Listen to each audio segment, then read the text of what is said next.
التماس سورہ فاتحہ۔ بسم اللہ الرحمن الرحیم، الحمد للہ الرحمن الرحیم، ایاک نعبد و ایاک نستعین، صراط الذین انعمت علیہم۔ بسم اللہ الرحمن الرحیم، لم یلد ولم یولد۔ بسم اللہ الرحمن الرحیم،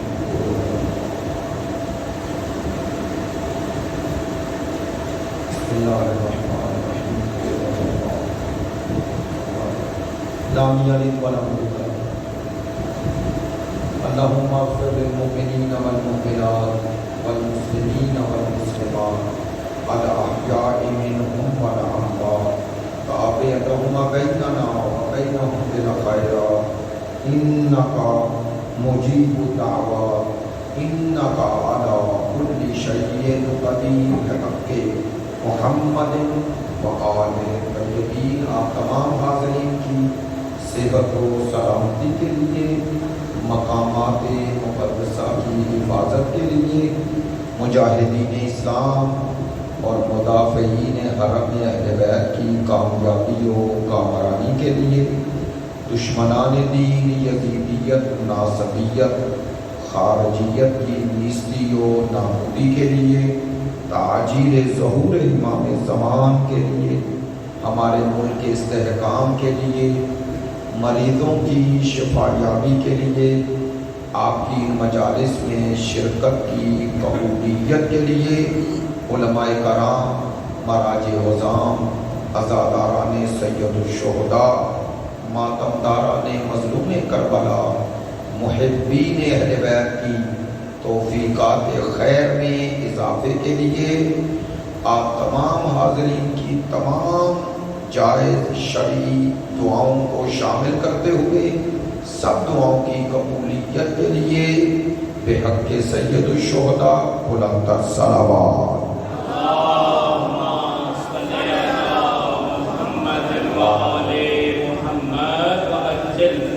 واجب الاحترام معزز و مکرم حاضرین مجلس، محبان اہل بیت، پیروان مکتب ولایت، عاشقان مکتب شہادت، خداوند متعال کا اس نعمت عظمیٰ پہ شکر ادا کرتے ہیں جس نے ہمیں محمد و آل محمد کی ولایت و محبت عطا کی ہے۔ پروردگار عالمین کی اس نعمت پر جس کے صدقے میں آپ حاضرین سے گفتگو اور آپ کی زیارت کی یہ سعادت حاصل ہوئی ہے۔ 3 روزہ بندہ حقیر کی مجالس ہیں۔ سورہ توبہ کی آیہ نمبر 119 تلاوت کی ہے، جس کے ضمن میں کچھ گزارشات کروں گا۔ سورہ توبہ کی اس آیہ نمبر 119 میں ارشاد پروردگار عالمین ہے، یا ایھا الذین آمنوا، خطاب اہل ایمان کو ہے۔ پروردگار عالمین نے اہل ایمان کو متوجہ کیا ہے۔ آپ میری طرف دیکھیں گے تو بات سنیں۔ ایک تو آپ بیٹھے بڑے عجیب طریقے سے ہیں، دوسرا جو آتا ہے اسے دیکھ رہے ہیں، تو میں پھر آپ سے پڑھوں گا، تھوڑا سا نزدیک آ جائیں۔ اگر زحمت کر کے گھر سے آ رہے ہیں، بشروط محمد وآل محمد بالکل اس طرح بیٹھنے کے تھوڑا سا بہت شکریہ، زحمت کی معذرت، لیکن ذرا قریب ہوں گے تو بات میری طرف توجہ بھی رہے گی، چونکہ دور ہوں گے تو پھر توجہ ہے میری بات۔ میں نے عرض کیا سورہ توبہ کا ایک اور نام بھی ہے، اور وہ ہے سورہ براءت۔ اسی کو سورہ براءت بھی کہتے ہیں، سورہ توبہ بھی کہتے ہیں۔ براءت اس لیے کہتے ہیں کہ اس سورہ کا آغاز ہی براءت سے ہو رہا ہے۔ کن سے؟ خدا و رسول کے دشمنوں سے۔ چنے جنہیں متوجہ نہیں ہوئے لفظ براءت کہا ہے، یعنی اس کا آغاز ہی تبرہ سے ہو رہا ہے۔ سورہ برات سورہ توبہ کا دوسرا نام سورہ برات ہے، اور اس سورہ کی ایک عظمت ہے، اور اس عظمت کو ہم بیان کرتے ہیں مولا کائنات کے لیے۔ آپ اگر متوجہ ہیں، آپ جانتے ہیں کہ 8 ذی الحجہ 8 ہجری فتح مکہ ہوا، 8 ہجری فتح مکہ ہوا۔ سرکار دو عالم فتح مکہ کے بعد مکے رکے ہیں، واپس مدینہ آئے، تو جو اگلا حج آیا تھا 9 ہجری کا 8 ہجری کے بعد 9 ہجری کا جو حج آیا تھا فتح مکہ کے بعد، سرکار دو عالم نے وہ حج نہیں کیا تھا، آپ مدینہ تشریف رکھتے تھے۔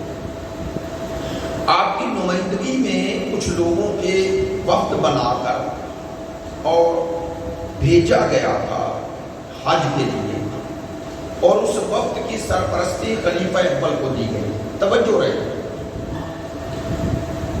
اور سورہ برات کی یہ پہلی 9 آیتیں، اور جن میں برات کا ذکر تھا، یعنی مشرکین مکہ کو حرم میں آنے سے منع کرنا تھا، آسان لفظوں میں ان سے اظہار برات بھی کرنا تھا، اور انہیں حدود حرم سے نکالنا، مشرکین کو البتہ۔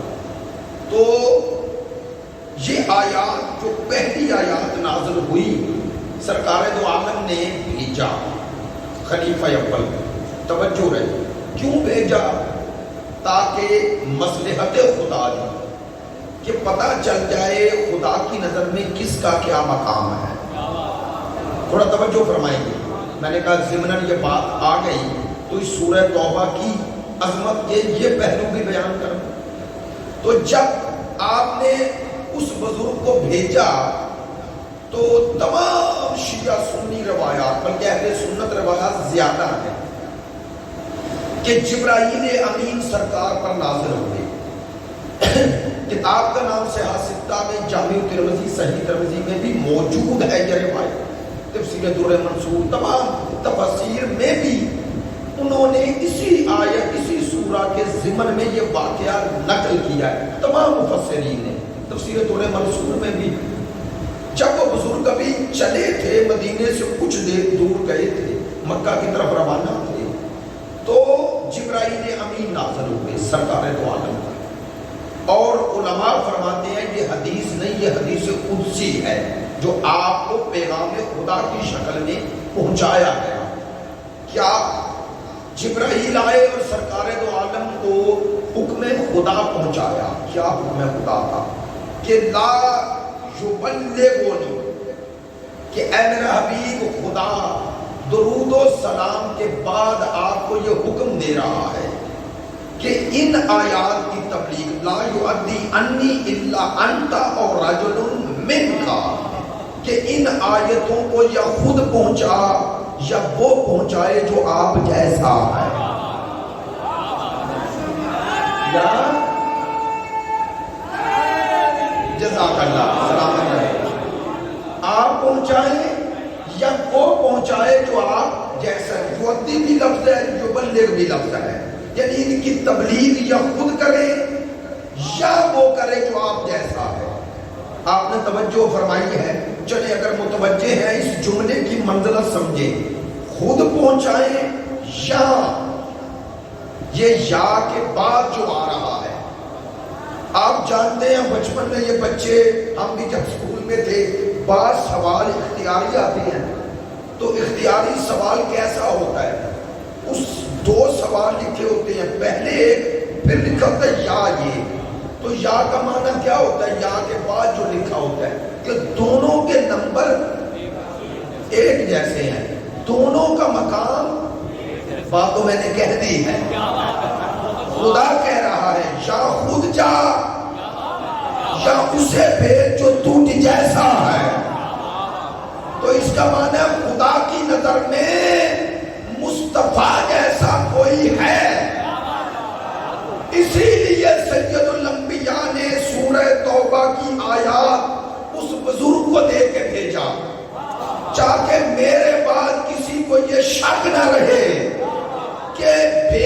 اگر واپس بلا رہا ہوں تو اپنی مرضی سے نہیں، حکم خدا سے پہنچا رہا ہوں۔ لے کیوں سرکار نے پہلے انہیں بھیجا اور پھر جب یہ حکم خدا آیا تو پتہ ہے مصطفیٰ نے، خدا نے کہا تھا نا یا خود جائے یا وہ جائے جو آپ جیسا ہے، تو سرکار نے پورے مدینے سے مرتضیٰ کو بلایا،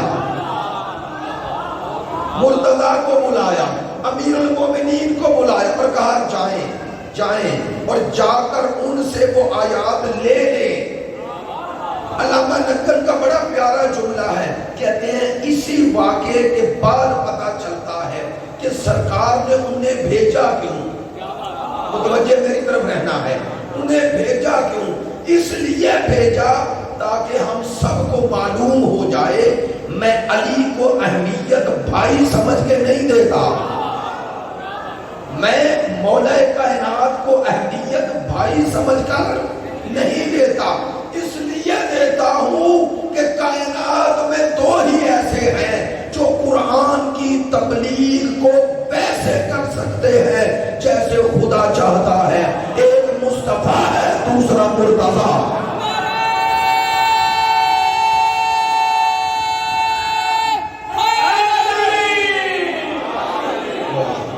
سلامت رہے۔ یا رسول اللہ، یا زندہ باد، مردہ باد،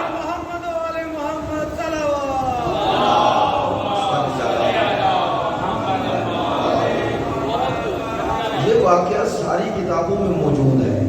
چلیں ایک نتیجہ جو اس کا لینا ہے نا، جو اگر آپ کو واقعہ سنایا ہے اس کا نتیجہ یہی ہے نا، خدا کی نظر میں کتاب خدا پوری کتاب نہیں، آدھی کتاب نہیں، توجہ ہے، 15 پارے نہیں، 7 پارے نہیں، ایک پورا پارا نہیں، ایک سورے کی چند آیتیں ہیں اور خدا کہہ رہا ہے اس کی جگہ پر بھی خود جا یا اسے بھیج جو تجھ جیسا ہے۔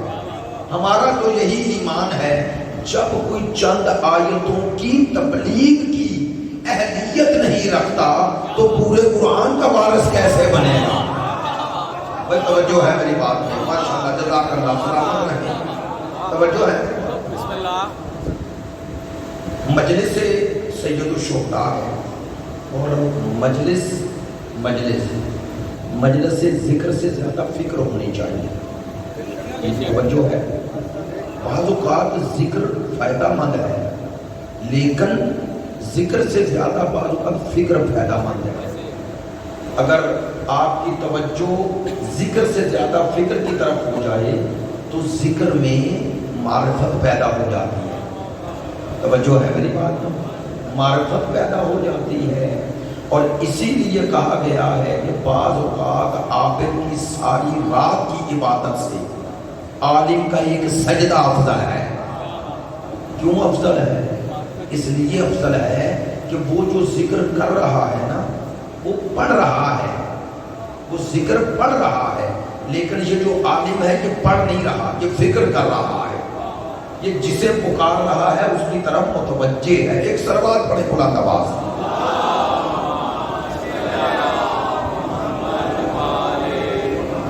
یا ایھا الذین آمنوا، اے ایمان والو۔ یہ سورہ توبہ ہے۔ چلیں کہ نوجوانوں کو ایک اسی جہت سے ایک واقعہ بھی مل گیا اور اب سورہ توبہ، سورہ برات یاد رکھے۔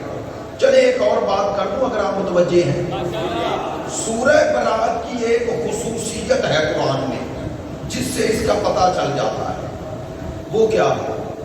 اس سورہ پر کیا نہیں؟ ماشاءاللہ، اس سورہ پر بسم اللہ نہیں ہے، ایسے ہی ہے نا؟ تو علماء نے بڑا خوبصورت اس کا ایک سبب بیان کیا۔ میں نے سوچا بات آگے بڑھنے لگی، اچانک ذہن میں آ گئی، تو مجھے یاد ہے روم میں ہمارے استاد تھے، اس سے ہم نے یہی سوال کیا، انہوں نے بڑا خوبصورت جواب دیا۔ انہوں نے کہا بسم اللہ الرحمن الرحیم میں 2 دفعہ اللہ کو رحمان و رحیم کہتے ہیں، 2 دفعہ رحمان اور رحیم کہتے ہیں۔ کہتے ہیں تبرہ برا، یہ ہے دوری، یہ ہے دوری کس سے؟ ان سے جو اللہ کی رحمت سے دور ہے. توجہ ہے میری بات پہ؟ برات ہے دوری. کہتے ہیں اگر بسم اللہ ہوتی تو بسم اللہ کے بعد فوراً ہوتی برات. یہ اللہ کے شایان شان نہیں ہے. کاش بات پہنچ جائے. پہلے اسے رحمان الرحیم کہہ کے پھر اس سے براءت طلب کرو. لہذا آیت کی مناسبت سے اس پہ بسم اللہ نہ آئی، چونکہ اس کا آغاز براءت سے ہو رہا ہے، دوری سے ہو رہا ہے. کن سے؟ ان سے جو اللہ سے دور ہیں. توجہ رہے. اب بات اس تناظر میں ہے، ایک پیغام بھی، اور جہاں تک بات جائے سنیں. کہ میں تبرہ برات کہہ رہا ہوں، لوگ اسے سن کے بڑے وہ ہو جاتے ہیں خوف زدہ. ہمارے برادران کہتے ہیں شیعہ تبرے کرتے ہیں، تبرے کرتے ہیں. یہ تبرہ، توجہ اب آپ کے لیے ہے یہ جملہ، تبرہ کوئی پڑھنے والی شے تھوڑی ہے. تبرہ تو کرنے والا کام ہے. نہیں میں اخلاقی پہلو بتاؤ. تبرہ برات سے ہے. برات ہے دوری. کس سے دوری؟ کس سے دوری؟ لو ان سے دوری جنہوں نے خدا سے دوری اختیار کی ہوئی ہے. وہ کون ہے؟ لو جملہ کہہ رہا ہوں. جو شخص آل محمد سے دور ہے وہ خدا سے بھی دور ہے. ایسا ہی ہے. بہت شکریہ. باتیں ذرا تھوڑا آہستہ آہستہ اور اس طرح کی باتیں بھی درمیان میں ہوتی رہیں تو مجلس میں پیغام بھی مل جاتا ہے اور موضوع کا تسلسل بھی رہتا ہے. ایک سروات پڑھیں بلند آواز.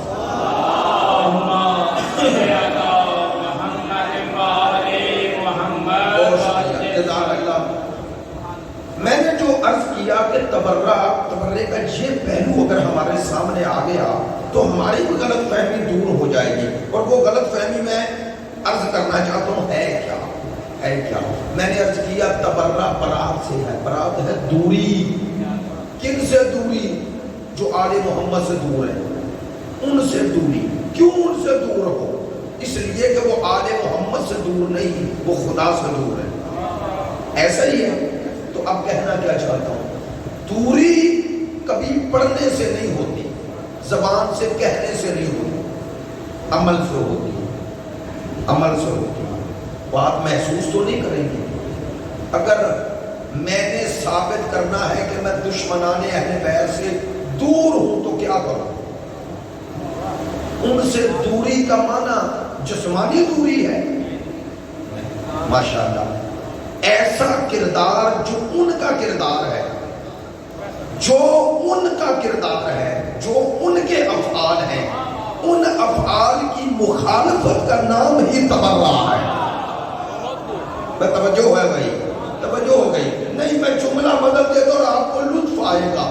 لو اگر آپ آفس میں بیٹھے ہوئے یا آفس میں اور آپ کا کردار یہ بولے کہ آپ یزید سے زبانی نفرت نہیں کرتے، اس ہر فعل سے نفرت کرتے ہیں جو یزید میں تھا. بات محسوس تو نہیں کر رہے. اگر میں اور آپ اپنے عمل سے یزید کے افعال سے دوری اختیار کر لیں، خدا کی قسم خوشامدن نہیں کہہ رہا، آپ یزید کے افعال سے دوری کر کے جو کام کریں اس پہ تبرہ ہو رہا. آپ کا اٹھنا بیٹھنا تبرہ ہے، یعنی برات ہے. اور یہی عبادت ہے، یہی عبادت ہے. اب کہوں جملہ، مثلا یہی ماتم، یہی عزاداری، یہ بازاروں میں آنا. توجہ، یہ جہاں تبلہ ہے وہیں تبرہ ہے. میرے ساتھ رہنا ہے. یہی ماتم جہاں تبلہ ہے کس سے؟ حسین سے. وہی تبرہ ہے کس سے؟ حسین کے دشمن سے. احتجاج کا معنی ہی یہ ہوتا ہے. احتجاج کے دو رخ ہوتے ہیں. احتجاج کے دو رخ کیسے ہوتے ہیں؟ ایک ہی وقت میں مظلوم کی حمایت کر رہے ہوتے ہو، ظالم کی مخالفت کر رہے ہو. میری بات پہ توجہ ہے. ایک ہی وقت میں آپ دونوں کام کر رہے ہوتے ہیں. اسی لیے حضرت امام خمینی رحمت اللہ علیہ نے یہ فرمایا تھا کہ کہ یہ آپ کے سینوں پہ پڑنے والا ہاتھ یہ حقیقت میں یزیدیت کے منہ پہ تماچا ہے۔ اب سنو میں کہنا کیا چاہتا ہوں، یہی ماتم، یہی احتجاج، یہی تبرہ ہے، ایک پہلو میں تولا ہے، ایک پہلو میں حسین ابن علی سے تولا ہے اور حسین کے دشمنوں سے برات ہے۔ توجہ، لیکن کب؟ جب اسی ماتم میں وقت نماز آ جائے تو جیسے ماتم کرنا تولا ہے حسین سے، ایسے نماز پڑھنا بھی تولا ہے حسین سے۔ بہت شکریہ، جزاک اللہ، سلامت رہیں۔ میں ایک جملہ کہوں، آپ متوجہ ہیں، مجھے خوشی ہے کہ میں نے کبھی لوگوں کو دیکھ کے مجلس پڑھی نہیں، کتنے ہیں، جتنے بھی ہوں، جو آگئے وہ اہم ہیں، جتنے آگئے وہ اہم ہیں، جتنے آگئے۔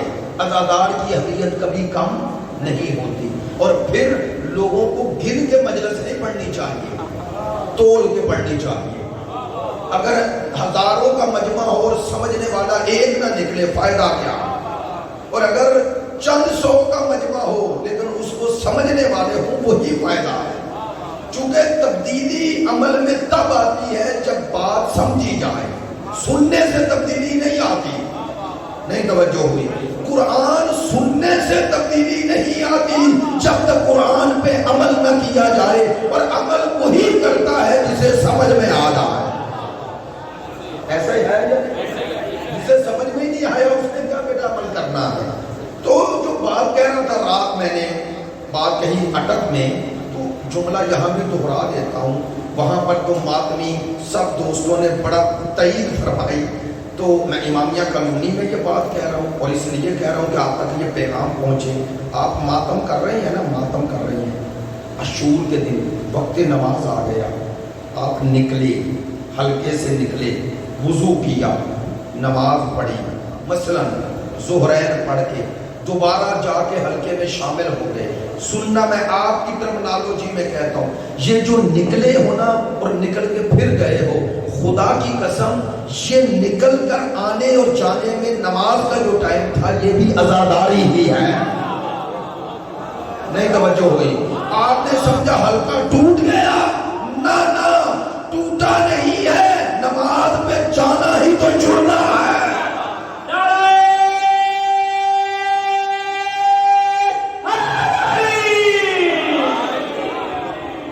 آپ تھوڑا ہی سے سمجھ رہے ہیں کہ یہ حلقے میں نکل گئے تو حلقہ ٹوٹ گیا، یہ تھوڑا ہی ہے۔ کیوں؟ چونکہ اگر ماتم مکتب حسین ہے تو نماز مقصد حسین ہے۔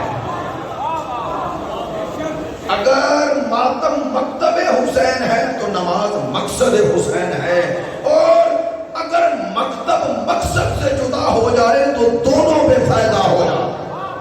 میں نے بات کہہ دی ہے، لو ایک جملہ کہتا ہوں، اسی لیے امام بارگاہ کے ساتھ مسجد ہے۔ کیوں؟ چونکہ مکتب میں ذہن بنائے جاتے ہیں اور مقصد کے سامنے جھکائے جاتے ہیں۔ مکتب میں ذہن بنائے جاتے ہیں، تربیت ہوتی ہے، اور مقصد کے سامنے جھکائے جاتے ہیں۔ اگر مکتب کو مقصد سے جدا کر دو اور مقصد کو مکتب سے جدا کر دو، دونوں بے فائدہ ہے۔ کیوں؟ مکتب بغیر مقصد کے کیا فائدہ؟ توجہ ہے؟ اور مقصد تک رسائی ہی ممکن نہیں جب تک مکتب نہ ہو، مکتب نہ ہو، دونوں اس لیے کہہ رہا ہوں۔ تو ایک سلوات پر یہ بلند آواز ہے، اللہم صلی علی محمد وآل محمد وعجل فرجہ۔ نہیں، آپ بھائی سلوات نہیں پڑھیں، آپ سب سلوات پڑھیں یار، بہت آہستہ پڑھ رہے ہیں، سلوات پڑھیں۔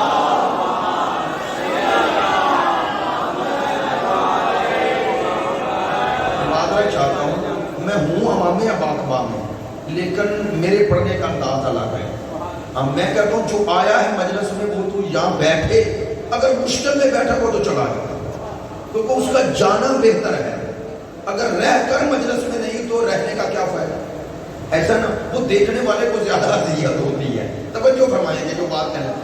سورہ توبہ کی آیت نمبر 119، یا ایھا الذین آمنو، اے ایمان والو، عنوان ایمان. توجہ ہے کیسا انداز خطاب ہے. اللہ کر رہا ہے اے ایمان والو, کیسا عنوان دے رہا ہے. پروردگار عنوان دے رہا ہے. بھئی دنیا کے القابات تو لیتے ہو, وہ دینے والا بعض اوقات خوشامد کر رہا ہوتا ہے. نہیں توجہ ہو گئی. دنیا کے القابات ہر جگہ صحیح نہیں ہوتے, نہیں صحیح ہوتے. کتنے القاب ہیں جو لوگوں کو دے دیتے ہو, دل میں وہ نہیں ہوتے. میری بات نہیں توجہ ہو گئی. بھئی آپ کسی سیاستدان کو ملنے گئے, اب القابات دے رہے ہیں, تو وہ سارے القابات تھوڑا ہی مانتے ہیں. ایسا ہی ہے نا. تو اب میں جملہ کہہ رہا ہوں, محسوس نہ کرنا. آپ ممبر پہ آنے والوں کو القابات دے دیتے ہیں, تو دینے سے تھوڑا ہی وہ ویسا ہے. ایک بندے نے مجھے اپنا کارڈ دیا, کارڈ تو اس پہ لکھا ہوا تھا علامہ. اپنے کارڈ قاضی صاحب اپنے کارڈ پہ اس نے علامہ لکھا ہوا تھا. میں نے ازرائے مذاق کہا پہلا بقلم خود علامہ دیکھا ہے. اس وقت یہ عیب تھا, اب تو یہ عیب رہا ہی نہیں. معذرت چاہتا ہوں, جملہ کہوں محسوس تو نہیں کریں گے. القابات کی عظمت کو بچایا کریں.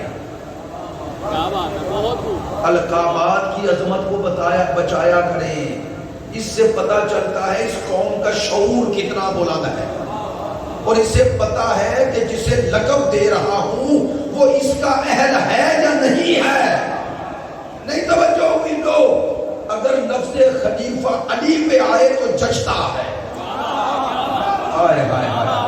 اس لیے کہہ رہا ہوں القابات بچایا کرو, ہر کسی کو ہر لقب نہ دیا کرو. توجہ فرمائے. اسی لیے جب مولا کائنات اپنی خلافت کے پہلے دن مدینے میں منبر پہ آئے تھے, منبر پہ, تو ساسا بن سوہان, سواد سے, سوہان بھی سواد سے, مولا کا عظیم صحابی ہے. ان چند صحابے مولا علی میں ہے جو جنازہ مولا میں شامل ہوئے, ان میں شامل ہے. کہتے ہیں لوگ آ رہے تھے, علی کو مبارک دے رہے تھے, مولا کائنات کو مبارکباد دے رہے ہیں, مبارک کیوں بلا تشبیہ مولا علی بیٹھے ہیں, کوئی رد عمل نہیں میرا مولا دے رہا. ایک دفعہ ساسا آئے اور ایک جملہ کہا جو تاریخ میں رقم ہو گیا. کہنے لگا یا علی میں اس لیے نہیں آیا کہ میں آپ کو مبارک دوں کہ آپ کو خلافت مل گئی, میں اس لیے آیا ہوں کہ خلافت کو مبارک دوں سے علی مل گیا.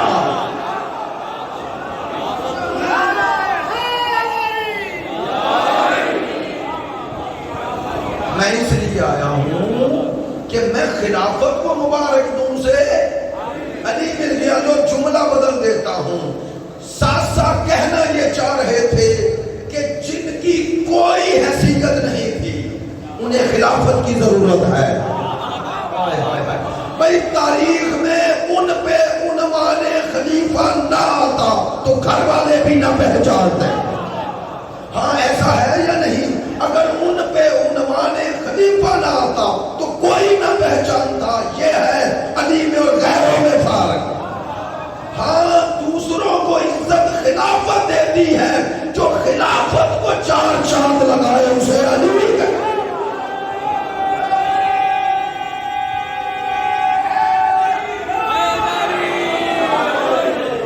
یہاں سے آخر تک مل کے نعرہ حیدری بابا سے بلند صلوات.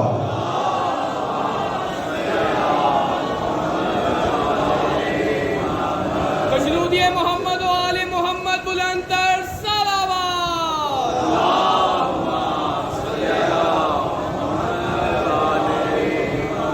اب آپ متوجہ ہو گئے. چلیں میں نے تھوڑا سا وہ رٹی نہیں باتیں ہوتی تو نکلنا مشکل ہو جاتا ہے, اس لیے معذرت چاہتا ہوں. بات پہ توجہ رہے گی تو بات آگے بڑھتی رہے گی. انشاءاللہ 3 دن ہیں. یا ایھا الذین آمنوا. اب اس لقب کی عظمت کو سمجھیں. دینے والا کون ہے؟ یہ عنوان دینے والی ذات کون سی ہے؟ وہ ذات جب مجھے اور آپ کو اس نام سے پکارے. کتنی عظمت ہے اللہ کی نظر میں انسان کی, اور انسان میں مسلمان کی, اور مسلمان میں مومن کی. وہ پکار رہا ہے, وہ یا ایھا الذین آمنوا, اے ایمان والو. اب میں جملہ بدلتا ہوں. خدا بند متعال کہہ رہے اے ایمان والو. یہ جملہ بھی درست کہوں گا جو اب کہوں گا. اے وہ لوگوں جو دعوی ایمان رکھتے ہو. پھر جملہ بدل رہا ہوں. اے وہ لوگوں جو آرزو رکھتے ہو اہل ایمان میں شامل ہو جائیں. اور جملہ بدلوں. چلیں باتیں آج پہلے دن ہی سخت کر رہا ہوں تاکہ کل آتے ہوئے سوچیں, توجہ فرمائیں. اے وہ لوگوں جو مومنین کہلواتے ہو. خدا کہہ رہے ہیں اے اپنے آپ کو مومنین کہنے والوں. خدا کہہ رہے ہیں کیا کرو؟ دو حکم میرے پروردگار نے دیے ہیں. سورہ توبہ آیہ نمبر 119 دو حکم دیے ہیں. یا ایھا الذین آمنو, اے ایمان والو, دو کام کرو. اتقوا اللہ, تقوی اختیار کرو. پروردگار کہہ رہے ہیں تقوی اختیار کرو. وَكُونُوا مَعَ الصَّادِقِينَ, اور سچوں کے ساتھ ہو جاؤ. بتوجہ رہے. میں نے کیوں کہا کہ ایمان کا لقب دے کے اللہ نے بعد میں یہ دو حکم دیے؟ تو سوال ہے, خدا نے کہا اے ایمان والو, پھر کا تقوی اختیار کرو. تو کیا تقوی کے بغیر بھی مومن بن جاتا ہے؟ اگر یہ راہ نکل آئے تو پھر تو سبھی مومن ہیں یا نہیں؟ لیکن ایسا ممکن ہے کہ تقوی کے بغیر کوئی مومن بنے؟ تو پھر پہلے کیوں کہا اے ایمان والو, پھر کہا تقوی اختیار کرو؟ علماء کہتے ہیں اللہ نے عنوان پہلے دے کے شرط بعد میں بتائی تاکہ اپنے آپ کو مومن کہنے سے پہلے یہ دیکھ لو. توجہ ہے کہ اگر اہل ایمان میں آنا ہے تو یہ پہلی شرط ہے جو اس نے لگائی ہے. اس نے لقب دیا نا تو بتایا آؤ مومنین کی صف میں شامل ہونے. تو پہلی شرط اتقوا اللہ, تقوی اختیار کرو. میں نے 3 دفعہ ترجمہ کیا تقوی اختیار کرو. تقوی بھی عربی کا لفظ ہے, اتقوا اللہ بھی عربی کا لفظ ہے, اور اگر یہ کہوں متقی بن جاؤ یہ بھی عربی کا لفظ ہے. کیوں میں نے تقوی کا ترجمہ تقوی سے کیا, یعنی عربی کا عربی سے؟ مقصود و منظور آپ تک یہ بات آج پہنچانا ہے. چونکہ عموماً تقوی کے ترجمہ میں اردو میں ہم ایک لفظ پڑھتے ہیں اے ایمان والو تقوی اختیار کرو, تو آپ جا کے پڑھ لیجئے گا, نیچے لکھا ہوگا اللہ سے ڈرو. لکھا ہے, توجہ فرمائیں گے. میں اس کی تردید نہیں کر رہا, جو معنی کروں گا شاید ان کا بھی مقصود و منظور یہی ہو, لیکن میں ذرا آپ کو عظمت تقوی میں اس سے بلند معنی جو ہمارے بزرگ اکابرین اور عرفا دیا ہے وہ عرض کرنا چاہتا ہوں. توجہ ہے میری بات میں؟ اگر متوجہ ہے تو مل کر صلوات. جزاک اللہ, سلامت رہیں. وہ معنی جو تقوی کا پیچھے نظر ہے اس وجہ سے یہ معنی نہیں کیا. علماء فرماتے ہیں یہ جو ہم معنی کرتے ہیں نا جلدی میں اللہ سے ڈرو, اس میں جو لفظ ڈرو ہے نا اس سے ممکن ہے سامنے والے کے دل و دماغ میں ایک شبہ پیدا ہو جائے, وہ شبہ نکلنا چاہے. وہ کیا ہے؟ اللہ سے ڈرنے کا معنی خوف جانی نہیں, خوف نفسی نہیں, خوف عقلی ہے. معنی کروں گا انشاءاللہ آج یا کل معنی کروں گا. خوف نفسی نہیں. اب خوف نفسی کیا ہے سنیں. آپ بعض اوقات بعض چیزوں سے ڈرتے ہیں, خوف زدہ ہوتے ہیں, اس لیے ہوتے ہیں کہ آپ کو اس سے خطرہ ہے, نقصان پہنچنے کا خطرہ ہوتا ہے. مثال سادہ دیتا ہوں, موسم ہے یہ ساون کا, جانتے ہیں دیہاتوں میں جو رہتے ہیں ظاہر ہے امامیہ کالونی اور آپ آگے, تو انسان کھیت میں جا رہا ہو اور سانپ نکل آئے تو ڈرے گا یا نہیں؟ یار سانپ تو بڑوں کو ڈرا دیتا ہے. نہیں, اور آپ کیا ہیں, سانپ شہری ایسی ہے بندے کو یہ بھی نہیں پتا چلتا کہاں ڈر رہا ہوں, یہ بھی خیال, لیکن ڈرتا تو ہے نا سانپ سے. تو سانپ سے کیوں ڈر رہے ہیں؟ بولے. آپ کا جواب ہوگا کہ سانپ سے خطرہ ہے, جان کو خطرہ ہے. چلو ایک مثال زندہ بھی دے دو تاکہ اس مثال میں نہ رہے. میں اور آپ جا رہے ہیں اور کوئی خدا نخواستہ کسی آپ اندھیرے سے جا رہے ہیں, سڑک پہ جا رہے ہیں. پاکستان ہے یہاں تو یہ مثالیں چل جاتی ہیں نا, یورپ تھوڑے, تو کوئی بندہ کلاشنکوف لے کے آ جائے تو خوف زدہ ہوں گے یا نہیں؟ تو کیوں اس سے خوف زدہ ہے؟ خطرہ ہے جان کا اور مال کا. تو اللہ سے ڈرنے کا یہ معنی ہے اس سے کوئی خطرہ ہے؟ اگر اس سے خطرہ ہے تو پھر کون ہے جس سے خطرہ نہیں ہوگا؟ اور بھائی اس سے خطرہ کون؟ جو 70 ماؤں سے زیادہ محبت رکھتا ہے. چلے جملہ کہہ رہا ہوں اور آج اسی کی وضاحت کروں گا. اس سے ڈرنے کا کیا معنی, کیوں کہہ رہا ہوں؟ اتنا رحمان, اتنا رحیم, اتنا کریم. ماشاءاللہ جوان بھی موجود ہے, بزرگ بھی موجود ہے, جملے کی قدر و منزلت پہچانے کے دل و دماغ میں. اتنا رحمان, اتنا کریم وہ اللہ, اتنا مہربان ہے بندوں پہ کہ ہمیں بعد میں بھیجتا ہے, ہمارے دو شفیق پہلے بھیج دیتا.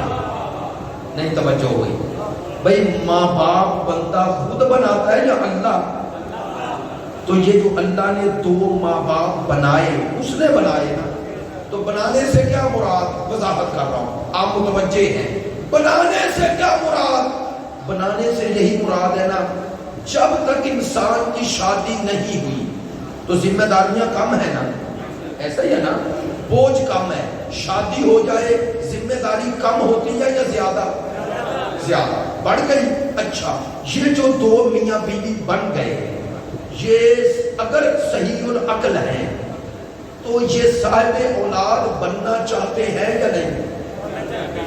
بھئی ان دونوں کے والدین, یہ جو میاں بیوی ہیں, ان دونوں کے والدین اگر چند سال یہ صاحب اولاد نہ ہو, دعائیں نہیں کرواتے؟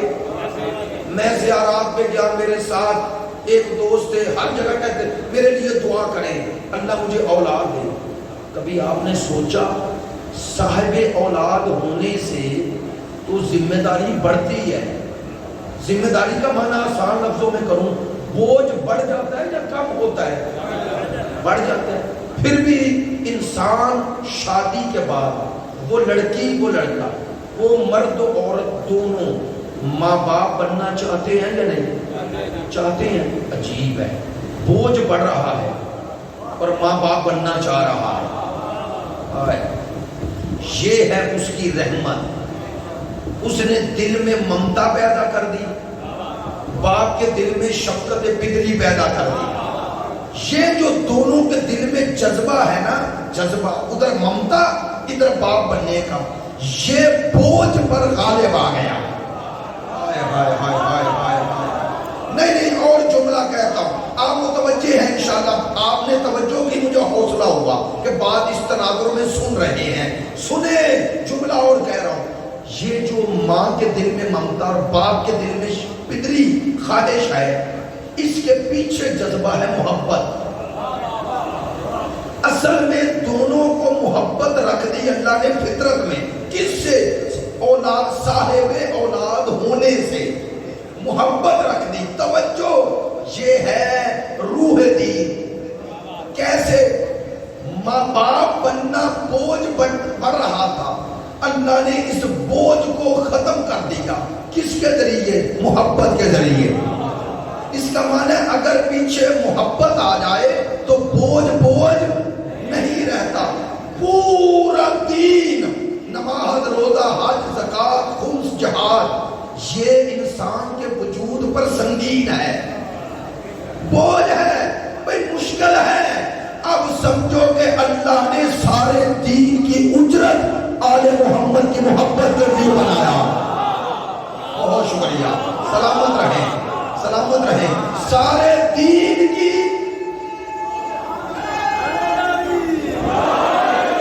خدا نے دین کی اجر آل محمد کی محبت کو کیوں بنایا؟ تاکہ جب یہ محبت غالب آ جائے تو کوئی عمل کرنا مشکل نہ رہ جائے. اللہ نے محبت کے ذریعے ہر بوجھ کو کم کر دیا. اللہ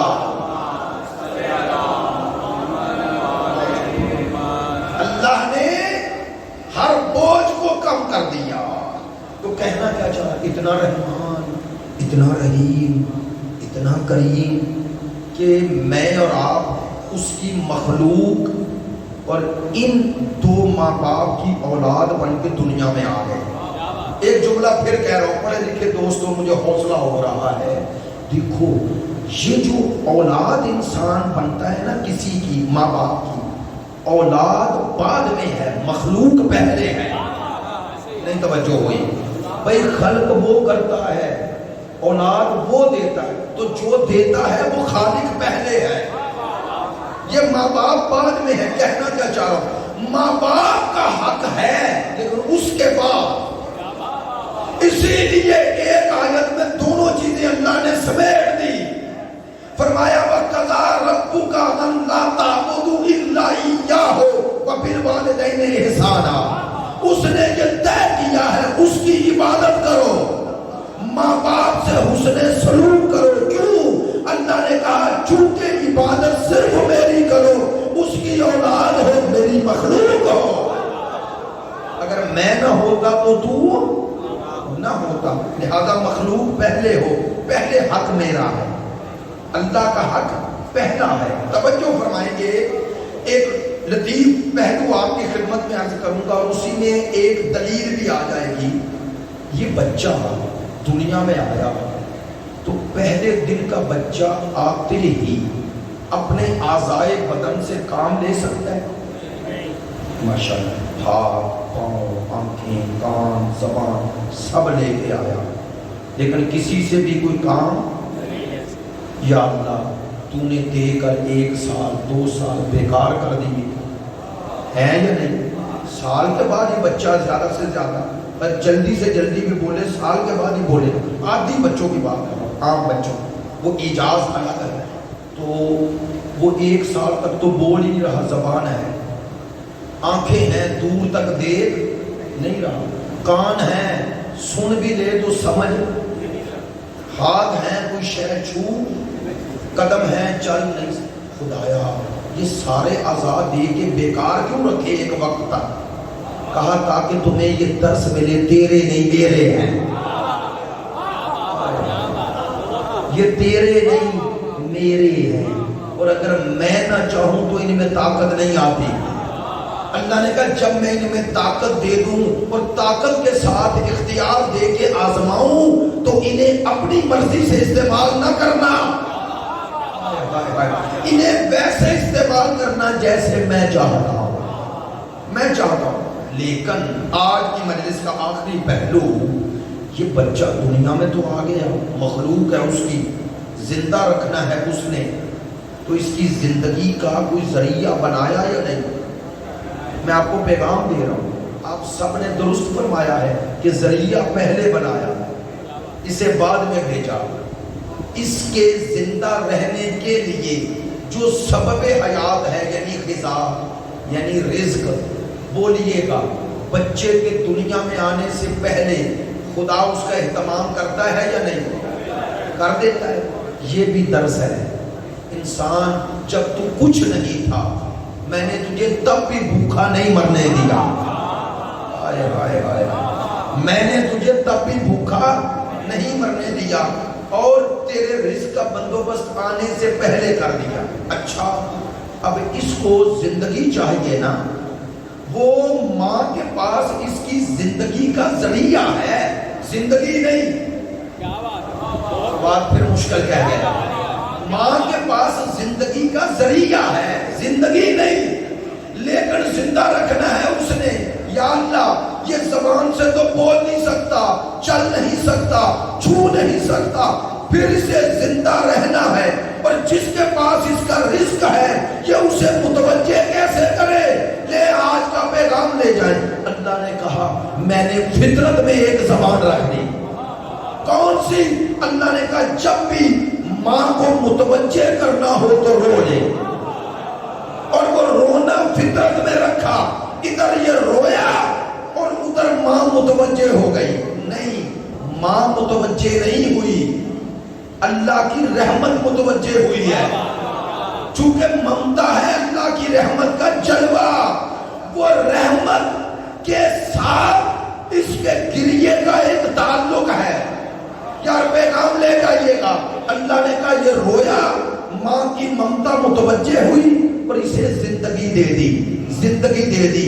لو یہ صرف شیعہ کا بچہ روتا ہے، اہل سنت کا بچہ صرف روتا ہے، یا ہر بچہ ہی روتا ہے؟ ہر بچہ روتا ہے۔ تو اس کا رونا اس کی فطرت میں رکھ دیا گیا۔ یہ رویا تو ماں نے سبب حیات دے دیا اور اس کی زندگی آگے بڑھ گئی۔ تو اللہ نے سمجھایا رونے سے زندگی ملتی ہے، رونے سے زندگی ملتی ہے۔ ایک جملہ دوسرا، یہ رویا اور ماں کی ممتا متوجہ ہو گئی۔ لو بھائی اللہ نے پیغام دیا، میری رحمت کو جب بھی متوجہ کرنا ہو تو رو لینا، میری رحمت کو جب بھی متوجہ کرنا ہو رو لینا۔ لیکن ایک جملہ جو میں اکثر دہراتا ہوں، یہ ماں بچے کی زندگی کا وسیلہ ہے یا نہیں؟ تو یہ وسیلہ ہے، ماں خدا نہیں۔ کسی کے نزدیک بھی ماں خدا، لیکن وسیلہ ہے یا نہیں؟ تو کسی مسلمان بھائی سے پوچھیں کہ اسے وسیلہ ماننا شرک ہے یا نہیں؟ وسیلہ تو ہے اور مشاہدے میں ہے، پڑھنے میں نہیں، مشاہدے میں ہے نا۔ تو اسے وسیلہ مان کر بھی شرک کیوں نہیں؟ شرک کیوں نہیں؟ پتہ جواب کیا دیں گے؟ وہ کہیں گے اسے وسیلہ ماننا اس لیے شرک نہیں کہ ماں کو وسیلہ ہم نے نہیں بنایا، اللہ نے بنایا۔ لو آج کی مجلس ختم۔ اس کا معنی جسے اللہ وسیلہ بنائے اسے ماننا شرک نہیں، نہ ماننا شرک ہے۔ سوچتے رہیے گا، میں نے جس انداز میں جملہ کہا جان پوچھ کے کہا کہ آپ سب تک پہنچ جائے، جسے اللہ وسیلہ بنائے اسے ماننا شرک نہیں، نہ ماننا شرک ہے۔ لو بھائی یہی درس جو بچپن میں ملا ماں سے، اسے ہی یاد رکھنا۔ ہم یہی کہتے ہیں جو اللہ وسیلہ بنائے اسے مانو، جسے خود بنایا اس نے چھوڑ دو۔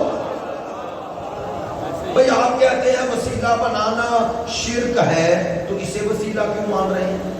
اور زندگی کا وہ کون سا مرحلہ ہے جہاں آپ سبب کے بغیر کچھ کر سکتے ہیں؟ یہ قرآن اللہ کی کتاب ہے نا، بغیر سبب کے ہمیں مل گئی، بغیر سبب کے مل گئی نا۔ تمام نظام اسباب کائنات خدا کا ہے نا، نظام اسباب۔ کل انشاءاللہ اس کی وضاحت کروں گا۔ تو اب تقوی کا معنی کر دوں تاکہ آپ یہ نہ کہیں کہ ساری بات میں اصل بات ہی گم ہو گئی۔ نہیں، گم نہیں ہوئی، وہ سب سمجھانے کے لیے یہ عرض کیا۔ تو کتنا وہ رحمان ہے، بولے نا، کتنا رحیم ہے، کتنا کریم ہے کہ ہم بولنا نہیں جانتے تھے، اس نے پھر بھی ہماری حیات کا ذریعہ بنا دیا۔ ہم نہ بولے، ماں کے دل میں ہمارے رونے کو علامت قرار دے دیا۔ ایسا ہی ہے نا، تو جو ایک دن کے بچے پہ اتنا مہربان کہ ماں کے دل میں ممتا پیدا کر کے وہ خود مشکل میں رہ کے بچے کو آسانیاں دیتی ہے۔ آئے آئے آئے، یہ ہے ممتا، اور ممتا ہے رحمت کا جلوہ۔ کہہ دو جملہ اگر متوجہ ہو، بھئی جس کے دل میں اس نے محبت پیدا کی، جب وہ اتنی قربانی دیتی ہے، وہ اتنی مہربان ہے، تو سوچو جس نے محبت پیدا کی ہے وہ کتنا مہربان ہوگا۔ اب کروں ترجمہ، میں اپنی طرف سے نہیں، آیت اللہ جوادی عاملی اور سارے بزرگ جو ہمارے علماء ہیں، عرفاء ہیں، وہ فرماتے ہیں تقوی کا زیادہ معتبر اور تقوی کے قریب ترجمہ یہ ہے، کون سا؟ اے ایمان والو، جو اتنا مہربان ہے اس کی پرواہ کرو، اس اللہ کی پرواہ کرو۔ جملہ اور آسان کروں، اے ایمان والو جو اتنا مہربان ہے، کوئی ایسا کام نہ کرو وہ ناراض ہو جائے۔ اور آسان کروں، اے ایمان والو جو رحمان بھی ہے رحیم بھی ہے، ایسا کام نہ کرو کہ اس کی رحمت پر اس کا غضب غالب آ جائے۔ کتنا بدبخت ہے وہ جو اتنے رحمان و رحیم کو ناراض کر لے۔ نہیں توجہ، ناراض کر لے، جملہ بدل دوں، کتنا بدبخت ہے وہ جس کے پاس علی جیسا امام ہو اور وہ اس کی پرواہ نہ کرے، جس نے علی جیسا امام دیا ہے۔ جملہ اور آسان کروں، کتنا بدبخت ہے وہ جسے حسین مل گیا اور وہ پھر بھی اس کی پرواہ نہیں کر رہا، جسے حسین جیسا امام مل گیا۔ حسین جیسا نام حسین آتا ہے اور دل ٹوٹ جاتا ہے۔ یہ دل کا شکستہ ہونا یہ دل کی شقاوت کو دور کرتا ہے۔ یار میرے جملے ایسے نہیں ہوتے، میں طالب علم ہوں لیکن جملوں کو غور سے سنا کرو۔ یہ گریہ بہت بڑی سعادت ہے اللہ کی، کیوں؟ یہ دل کی سختی کو دور کرتا ہے، اور اگر دل سخت ہو جائے تو شمر بنتا ہے، دل نرم ہو جائے تو حور بنتا ہے۔ یہ گریہ عام گریہ نہیں، یہ حسین پر گریہ، یہ گریہ عادتاً نہیں عبادتاً ہے، یہ اجر رسالت ہے۔ 14 محرم گزر گئے، مجھے پتا ہے 3 دن میرے بزرگ انتہائی محترم بزرگوار آغا شہیدی نے یقیناً مناسبت کے مسائل پڑھے ہیں، اور مسائل میں کوئی تکرار نہیں ہوتا، انداز ہوتا ہے ہر کسی کا۔ جملہ کہہ رہا ہوں، 14 محرم کا دن گزر گیا، ایسا ہی ہے۔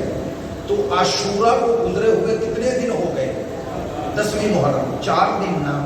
خدا کی قسم قسم کھا کے کہہ رہا ہوں، 10 محرم، 11 محرم، 12 محرم، 3 دن رسول کے بیٹے کا جنازہ بے گور و کفن پڑا رہا۔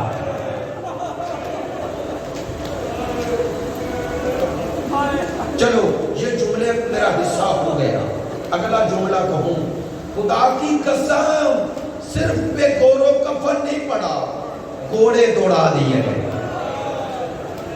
معاف کر دینا میں سخت جملہ نہیں کہتا، لیکن ایک جملے کی اجازت چاہتا ہوں۔ عزادارو، اس سے بڑی مظلومیت بے گور و کفن لاشا تھا، بہنیں تھی اور سر برہنا تھا، اور بہنوں کو لاشے کے پاس سے گزارا گیا، لاشے کے پاس سے گزارا گیا۔ میری بات پہ توجہ کرنا، شیخ الجامعہ علامہ اختر عباس ایک جملہ فرماتے ہیں، چونکہ وہ مصائب آپ سن چکے ہوں گے، میں یہی حسن ظن کرتا ہوں، اگر تکرار ہو تو معاف کر دینا۔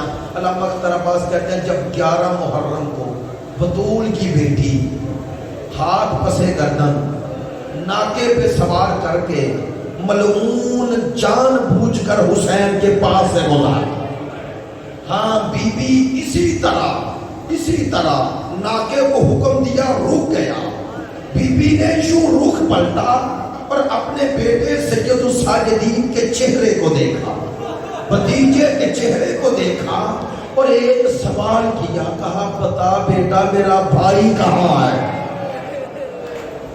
علامہ اختر عباس اس جملے کی وضاحت بلا کیسے کرتے ہیں؟ کہتے ہیں زینب جیسی بہن ہو اور بھائی کو نہ پہچانے۔ کہتے ہیں 2 باتیں ہیں، اس لیے نہیں پہچانا کہ پہچانا سر کے ساتھ جاتا ہے، دوسرا بی بی کے جملے سے پتا چل گیا پہچانا کیوں نہیں۔ پتہ ہے جب پوچھا نا تو امام سجاد کے چہرے پر بی بی کی نظر ہے، اور مولا سجاد رو کے کہہ رہے ہیں پھپھی اماں یہ جو پتھروں کا ڈھیر ہے، نہیں توجہ ہوئی، یہ جو پتھروں کا ڈھیر ہے، اب سنیں گے بی بی نے اس پتھروں کے ڈھیر کی طرف نہیں دیکھا، پتہ ہے کیا کیا؟ اسی کھڑے ناکے سے بی بی نے اپنے آپ کو ایسے گرایا جیسے عباس زین سے آیا۔ علامہ لکھتے ہیں جب بی بی نے یہ کیا نا، میرے چوتھے امام کا رخ مڑا، پھپھی کو دیکھا، آنکھوں میں آنسو ہیں، اور روتے ہوئے کہا پھپھی پھوپھی اما آپ ولی خدا ہیں، حکم دیتی ناکا اسی وقت بیٹھ جاتا، سنیں گے؟ کہا بیٹا میں نے یہ کام اس لیے کیا کہ تیرے چہرے پہ موت کی زردی نظر آئے۔ اب میرے امام نے روتے روتے کہا، کس امام کا ذکر کر رہا ہوں؟ چلو یہ جملہ بھی سن لو، کس امام کا ذکر کر رہا ہوں جس کے بارے میں میں 3 جملے اکثر دہرایا کرتا ہوں؟ میرے 12 اماموں میں سب سے بڑا مظلوم میرا چوتھا امام ہے۔ کیوں کہہ رہا ہوں چوتھا امام سب سے بڑا مظلوم ہے؟ اس لیے کہہ رہا ہوں یہ وہ مظلوم امام ہے جس کی امامت کے پہلے دن کا نام روز عاشورہ ہے، جس کی امامت کی پہلی شام کا نام شام غریبہ ہے، جس سے امامت کا پہلا سوال کرنے والی غیر نہیں سگی پھوپھی ہے۔ بس ادادارو، میرے امام نے جب یہ دیکھا نا اور بی بی نے کہا تیرے چہرے پہ موت کی زردی دیکھی، اب میرے امام نے بے کسی سے کہا پھوپھی اماں ذرا انصاف کرے، وہ بیٹا مر نہ جائے جس کے سامنے بطول کے بیٹے کا لاشا ہو اور نہ کفن پہنا سکے، اجرکم من اللہ، نہ دفن کر سکے۔ بس ایک جملہ، ہمت نہیں رہی، پورا 1 گھنٹہ گفتگو ہو گئی، آخری جملہ کہہ رہا ہوں۔ یہ تو تھے نا میرے مولا سجاد۔ اب علماء لکھتے، شیعہ سنی دونوں نے یہ واقعہ لکھا، البدایہ والنہایہ میں موجود ہے کہ بی بی نے ایک کام کیا۔ علماء کہتے ہیں کہ خدا جانے یہ ایک راز ہے کہ سیدہ نے کیسے پتھر ہٹائے اور ایک دفعہ حسین کے لاشے کو بلند کیا اور پتہ ہے کدھر رخ کیا؟ مدینے کی طرف۔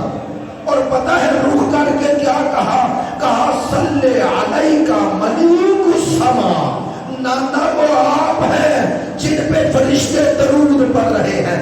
سننا بی بی کا جملہ کتنا بڑا لوہے کا جملہ ہے، اور بی بی کی کیا حالت ہوگی جب بی بی یہ کہہ رہی ہوگی